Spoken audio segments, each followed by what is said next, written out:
Hello friends. आज मैं आपके लिए बहुत ज़्यादा इंपॉर्टेंट टॉपिक के ऊपर वीडियो लेकर आया हूँ जो कि IBO 6 के अंदर आपको बहुत ज़्यादा हेल्प करेगा। और आपका 18 तारीख को पेपर है, तो आपको ये वाला कॉन्सेप्ट और ये वाला टॉपिक बहुत ज़्यादा ज़रूरी है कि आप इसको पढ़ के जाएँ, क्योंकि इससे रिलेटेड पहले भी बहुत बार क्वेश्चन पूछे गए हैं और इस बार भी पूरी पूरी उम्मीद है कि पूछा जाएगा कुछ ना कुछ। ठीक है, अब हम टॉपिक पे आते हैं। अपने टॉपिक है हमारा इनकोटर्म्स। इनकोटर्म्स एक इम्पोर्ट एंड एक्सपोर्ट का बहुत ज़्यादा एसेंशियल एलिमेंट है। एलिमेंट इन द सेंस ये एक टेक्निकल लैंग्वेज है इम्पोर्ट एंड एक्सपोर्ट की। ठीक है, जब कोई बायर और सेलर अपना एक कहते हैं ना डिसाइड करते हैं प्राइसिंग कि मैं इसके ऊपर परचेज़ करूँगा। ठीक है, तो ये बहुत ज़्यादा इंपॉर्टेंट फैक्टर डिपेंड करता है इनको टर्म्स कि वो किस इनको टर्म के ऊपर करेगा। इनको टर्म्स भी बहुत सारे होते हैं हमारे। ठीक है, सबका अलग अलग मतलब होता है, वो किस के ऊपर करेगा। अगर मैंने बोल दिया CIF $50, तो मतलब कि इसका मतलब कुछ और है। FOB $50, इसका मतलब कुछ और है। ठीक है, तो हमें यही देखना है इस वीडियो के अंदर कि ये क्या क्या मतलब है डिफरेंट डिफरेंट। तो बात करते हैं कि ये फर्स्ट पब्लिश्ड हुआ था अपना 1935 के अंदर। ठीक है, इसका मतलब ये है कि बायर और अपना जो सेलर है वो अपनी अकाउंटेबिलिटी एंड रिस्पॉन्सिबिलिटी देखते हैं। इसके अंदर पता लगता है कि उनकी अकाउंटेबिलिटी और रिस्पॉन्सिबिलिटी कहाँ तक की है।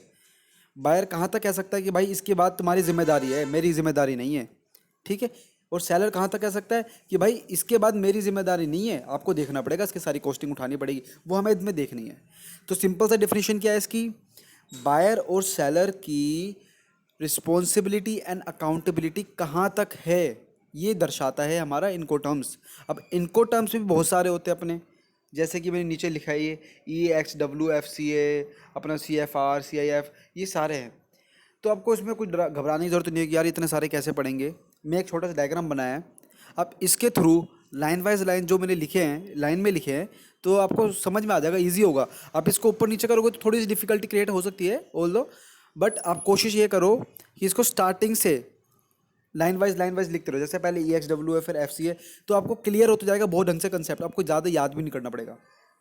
ठीक है, डायग्राम पे ऊपर आते हैं। डायग्राम के मैंने कैरिज के ऊपर एक हल्की सी लाइन खींची है, जिसके लेफ्ट साइड में हमारा एक्सपोर्टर है और राइट साइड में हमारा इंपोर्टर है। ठीक है, एक्सपोर्टर के अंदर हमने तीन चार तरह की चीज़ें बनाई है, जैसे कि मैंने फर्स्ट बनाया warehouse, then transport, then custom, and then उसके बीच में कैरिज आ रहा है। कैरिज से जस्ट थोड़ा सा पहले एक कस्टम के बाद और कैरिज से पहले एक लोडिंग नाम की चीज़ आती है, जहाँ पर हम सामान चढ़ाते हैं अपने प्लेन पे या अपने शिप पे या अपने रेल ट्रांसपोर्ट कर रहे हैं या वो अपना रोड ट्रांसपोर्ट कर रहे हैं तो ट्रक हो गया, ये अलग अलग चीज़ें होगी। ठीक है, मेथड्स। इंपोर्टर में सेम चीज़ है, कस्टम्स, ट्रांसपोर्ट एंड अपना वेयर हाउस। ठीक है, ये आपको एक डायग्राम है, आप इसको थोड़ा ढंग से बना लेना, मैंने तो थोड़ा ऐसे ही बनाया है। आप थोड़ा ढंग से, एक आपका क्वेश्चन अगर आता है इनकम से रिलेटेड तो आप ये डायग्राम बनाओगे तो बहुत ज़्यादा अच्छा इंपैक्ट पड़ेगा। ठीक है, जैसे ट्रांसपोर्ट के लिए मैं थोड़ी सी गाड़ी बनाई है, कस्टम्स के लिए आप एक पुलिस की हैट बना दो या पुलिस ऑफिसर की शक्ल बना दो ब्लैक कलर की, मतलब छोटी सी चीज़ आपको सामने वाले बंदे को दिखाना है कि हमें यार कितनी नॉलेज है और हम इंटरेक्टिव कितना खेल सकते हैं गेम। ठीक है, अब इसी डायग्राम से आपका सारा कंसेप्ट क्लियर हो जाएगा। पहले बात करते हैं हम EXW इनकोटर्म की। EXW इनकोटर्म्स का मतलब क्या होता है कि एक्सपोर्टर ने कहा, अगर उसने कोई पेमेंट उसको बताई कि भाई आपको इतना रुपए चार्ज करूंगा, लेकिन ये क्या इसकी टर्म्स ऑफ पेमेंट है, इसकी टर्म्स ऑफ पेमेंट है EXW।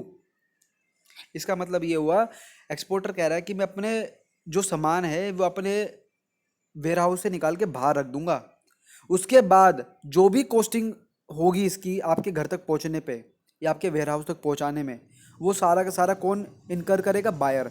मतलब मैंने सपोज करो $50 के कुछ सामान मंगाया, इंजन पार्ट मंगाया, EXW है, इसका मतलब क्या हुआ, उसने वेयर हाउस के बाहर रख दिया। बाहर रखने का मतलब इन द सेंस पहुंचाएगा तो वही, लेकिन जो कॉस्टिंग आएगी वो $50 के अंदर इंक्लूड होती जाएगी बार बार। ऐसा नहीं है कि $50 के अंदर मतलब कि आपके वेयर हाउस में $50 की कॉस्टिंग आएगी, बस ऐसा नहीं है। अब वो ट्रांसपोर्ट करेगा तो उसकी कॉस्टिंग आएगी, कस्टम की ड्यूटीज पे करेगा तो उसकी अलग कॉस्टिंग है, वो सारी कॉस्टिंग आपकी उस $50 के अंदर इंक्लूड होते जाएगी, एट द एंड आपको पे करनी पड़ेगी। इसका मतलब ये है। ठीक है, FCA का मतलब क्या हुआ, फ्री कैरियर। फ्री कैरियर का मतलब क्या होगा, जो एक्सपोर्टर है वो ये कहता है कि मैं वेयर हाउस और ट्रांसपोर्ट की सर्विस जो कॉस्टिंग आएगी वो मैं पे कर लूंगा, लेकिन उसके बाद की जितनी भी कॉस्टिंग आएगी, चाहे कस्टम आप अपने उधर कस्टम करवाओगे, मेरे इधर का कस्टम भी आप करवाओगे, जो कैरेज के अंदर, जो कैरेज का मतलब होता है जो सामान, जो आपकी फ्लाइट होगी, जो आपकी शिप हो गई, जो आपकी ट्रक हो गया, ठीक है, जो आपका रेल का हो गया, उसमें जो भी भाड़ा लगेगा वो आप दोगे, ठीक है। अपने उधर का कस्टम भी आप देखोगे, ट्रांसपोर्टेशन का कॉस्ट भी अपना उधर का देखोगे, वेयर हाउस भी अपना वो देखोगे। सिर्फ स्टार्टिंग के ये दो, warehouse and transport, FCA के अंदर सिर्फ ये दो इंक्लूड होंगे जो कि एक्सपोर्टर पे करेगा उसकी कॉस्टिंग। उसके बाद की सारी कॉस्टिंग आपके जो जो बेस प्राइस है उसमें जुड़ती जाएगी। फिर आता है एफ। इसका मतलब क्या हुआ? एफ का मतलब ये हुआ कि इसके अंदर warehouse, transport and customs की जो जिम्मेदारी होगी वो एक्सपोर्टर की होगी। कस्टम कौन सा वाला? अपने कंट्री का कस्टम, ठीक है। एक्सपोर्टर की कंट्री का कस्टम की जिम्मेदारी किसकी होगी? एक्सपोर्टर की। उसके बाद की जो भी कॉस्ट आएगी वो कौन देगा? इंपोर्टर। फिर आता है फ्री ऑन बोर्ड।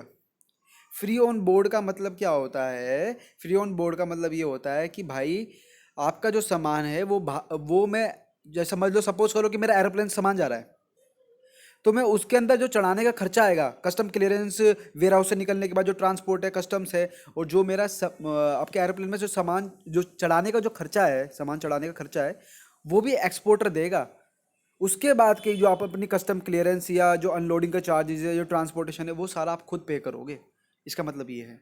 अब क्या देखा हमने इसमें?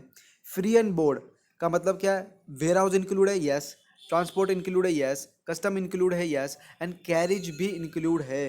कैरिज का मतलब क्या है? कैरिज में सिर्फ लोडिंग का चार्जेस इंक्लूड है, उसका भाड़ा नहीं दे रहा मैं, लेकिन जो चढ़ाने का जो खर्चा है ना, सामान चढ़ाना भी तो पड़ता होगा, कुछ कोई लेबर लगता होगा, कुछ भी लगती है मशीनरी, तो उसका तो खर्चा होता होगा। चाहे 100 रुपये हो, चाहे 200 रुपये हो, चाहे 300 रुपये हो, कुछ भी खर्चा हो, लेकिन खर्चा तो होगा ना। वो कौन देगा? वो एक्सपोर्टर देगा। फिर आता है सी एफ आर। हम इसको सी एंड एफ भी बोलते हैं। सी एंड कैसे लिखते हैं हम?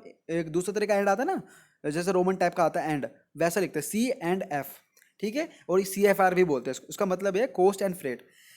इसके अंदर जो अपना एक्सपोर्टर है वो कैरेज के अंदर सामान चढ़ा दिया उसने, इधर तक तो सही है, उसकी रिस्पॉन्सिबिलिटी और क्या बढ़ गई? उसने कहा कि मैं भाड़ा भी दूंगा, भाड़ा भी मैं दूंगा, जो प्लेन का जो भाड़ा है वो मैं दूंगा, ठीक है। बाकी जो खर्चा है वो आप दोगे। अब सीआईएफ में क्या हुआ? इसके अंदर आई का एक एलिमेंट और ऐड कर दिया, जिसका मतलब है इंश्योरेंस। इंश्योरेंस का मतलब क्या हुआ? जो आपका सामान है उसका इंश्योरेंस भी करवाना होता है सामान, क्योंकि कल को सामान खराब हो जाए, खत्म हो जाए, डूब जाए, तो आपको तो लाखों करोड़ों का नुकसान हो जाएगा। फिर कौन करेगा इसकी जिम्मेदारी? कौन लेगा? तो इंश्योरेंस भी करना जरूरी होता है। बट इन सीआईएफ के अंदर मतलब ये है कि जो एक्सपोर्टर है वो आपको ये कह रहा है कि इंश्योरेंस भी मैं करके दे रहा हूँ, आपका भाड़ा वगैरह, कैरिज वेयर, अपने वेयर हाउस से कैरिज तक का सारा खर्चा वो मैं दूंगा। लेकिन उसके उतरते के साथ ही जो अनलोडिंग चार्जेस है वो भी आप पे करोगे, बायर, ठीक है, अपने घर तक का खर्चा। फिर आता है सीपीटी, कैरेज पेड टू। इसका मतलब क्या है? देखो इसमें क्या हुआ, इसमें एक्सपोर्टर ये कहता है कि इसमें पहले ना डिसाइड हो जाता है कि जो आप जैसे इंपोर्टर है, मैंने कोई सामान भेजा एक्सपोर्टर ने, वो कैरेज से वो डेस्टिनेशन पहुंच गया, समझ लो दिल्ली पहुंच चुका है वो सामान, शंघाई से दिल्ली पहुंच गया सामान। अब सामान उतरेगा, उतरने के अनलोडिंग चार्जेस होंगे। इसमें पहले डिसाइड कर लिया जाता है कि भाई अनलोडिंग चार्जेस कौन पे करेगा, ठीक है, नेगोशिएबल है अनलोडिंग चार्जेस। बट जो इंश्योरेंस है ना, इसके अंदर बायर पे करता है, इंश्योरेंस बायर पे करता है इसके अंदर, सीपीटी के अंदर। बाकी सारा खर्चा, कस्टम की ड्यूटी होगी, कस्टम क्लियरेंस के चार्जेस हो गए, ट्रांसपोर्ट हो गए, वेयर हाउस हो गए, वो सारा सारा बायर ही पे करेगा, ठीक है। अब जैसे हमने बोला सीआईपी, सीआईपी का मतलब क्या होगा? Carriage insurance paid. इसके अंदर इंश्योरेंस होता है ना, जो वो जो सेलर पे करता है, वो जो एक्सपोर्टर है हमारा, ठीक है। फिर आता है हमारा डीएटी। डीएटी का मतलब क्या हुआ? Deliver at terminal. इसमें अनलोडिंग चार्जेस है ना, वो सेलर पे करेगा। मैंने पहले क्या बोला था आपको, सीपीटी के अंदर अनलोडिंग चार्जेस नेगोशिएबल है, बट हम डिलीवर्ड एट प्लेस का मतलब क्या है कि भाई मैं आपका जो प्लेस है, जो आपका जगह है, जो डेस्टिनेशन है, आपको उधर सामान उतार के दूंगा, मेरा खर्चा है। इसका मतलब क्या हुआ भैया? प्लेन उतरा, प्लेन से सामान उतारा, ये हो गया अनलोडिंग चार्जेस। वो कौन दे रहा है? Buyer, sorry seller. सेलर कौन है? एक्सपोर्टर। वो उधर तक सेलर देगा, ठीक है। उसके बाद का जो भी खर्चा, कस्टम क्लियरेंस होगी, कस्टम की ड्यूटी पे करो, ट्रांसपोर्टेशन, वेयर हाउस, वो सारा कौन करेगा? बायर, ठीक है। फिर आता है हमारा डीएपी। डीएपी का मतलब क्या होता है? Delivered at place. इसके अंदर सारा का सारा खर्चा जितना भी खर्चा है पूरे प्रोसेस के अंदर, सारा का सारा खर्चा बायर नहीं उठाएगा, ठीक है। सारा का सारा खर्चा सेलर उठाएगा, सिर्फ बायर हमारा कस्टम्स और इंपोर्ट ड्यूटी पे करेगा। मैंने क्या बोला, डीएपी के अंदर, डिलीवर्ड एट प्लेस के अंदर सारा का सारा खर्चा एक्सपोर्टर उठाएगा, जो कि हमारा सेलर है। सिर्फ कस्टम्स एंड इंपोर्ट ड्यूटी हमारा कौन उठाएगा, बायर। और डीडीपी का मतलब क्या है, ये तो एट द एंड है, इसमें तो कोई परेशानी नहीं। डीडीपी का मतलब क्या, डिलीवर्ड ड्यूटी पेड। इसमें जितना भी खर्चा है ना, जितना भी खर्चा है पूरी प्रोसेस के अंदर, चाहे कस्टम की ड्यूटी हो चाहे कुछ भी हो, ये कौन उठाएगा, ये आपका केवल और केवल सेलर उठाएगा। बाकी डीडीपी इतना जोर नहीं दिया जाता। क्यों नहीं दिया जाता, इसका एक वजह यह है, क्योंकि ऐसा होता है ना, अब इंपोर्ट एक्सपोर्ट कर रहे हो, जनरली ऐसा भी हो सकता है कि भाई आपकी कोई कंपनी उस कंट्री में नहीं है जहाँ पर आप सामान बेच रहे हो अपना, तो उधर का कस्टम हैंडल करने में प्रॉब्लम हो जाती है, ठीक है। आपको पता है हर कंट्री का कस्टम्स अलग होता है। अगर मैं अपना मैं समझो मैं शंघाई से कुछ सामान भेज रहा हूँ, अगर मेरी इंडिया में भी सेम पोर्ट पे कंपनी है, तो मैं अपना डीडीपी में कर सकता हूँ, क्योंकि मुझे पता है कि उधर के कस्टम को कैसे हैंडल करना है, वो जानते हैं, वो उधर के रोज़ डील करते हैं। बट मेरी कोई कंपनी नहीं है, कुछ भी नहीं है, तो डीडीपी में करने में कोई फ़ायदा नहीं है, क्योंकि मुझे उधर का कस्टम का नहीं पता कि भाई क्या चलता है क्या नहीं चलता, कैसा हिसाब किताब है, नहीं पता मुझे उधर का, ठीक है। तो ये प्रॉब्लम कर जाता है। बाकी जनरली मैं आपको बताऊँ सच में, क्योंकि मैं इस फील्ड में काम करा है, मैंने करता हूँ, कर भी रहा हूँ मैं, तो CNF, CIF, अपना FOB, ये जनरली यूज टर्म्स हैं, ठीक है। बट हमें सबके बारे में पता होना चाहिए। तो यही छोटी सी वीडियो थी। आप अपना ज़्यादा से ज़्यादा टाइम डिवोट करो अपने पढ़ाई पे, क्योंकि यही टाइम आप अपना पेपर बेस्ट से बेस्ट देकर आओ, ठीक है। कोई परेशानी की बात नहीं है। और जितने ज़्यादा टॉपिक आप कंप्लीट कर सकते हो वो करो। और लेकिन लास्ट का समय है ना, तो प्लीज़ यार प्लीज़ रिवीजन करो ज़रूर। अभी आप ये सोचो कि एक दो दिन छोड़ो, अपना जो आपने पढ़ा था ना उसको रिवाइज करो।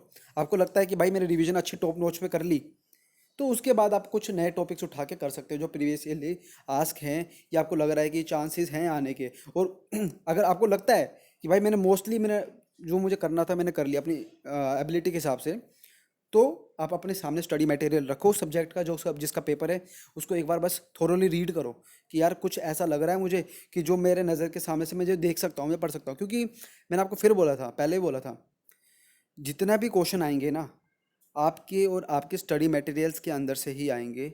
जो ब्लैक कलर की हेडिंग होती है ना, उसी के अंदर से क्वेश्चन पुट अप करेंगे ये लोग। ये मेरा एक्सपीरियंस बता रहा हूँ, और आप प्रीवियस ईयर के खोल के देख सकते हो, चेक कर सकते हो। क्योंकि जब मैं पढ़ रहा था इसके लिए, तो मैंने भी ये चीज़ नोटिस करी थी जो मैं आपको बता रहा हूँ, ठीक है।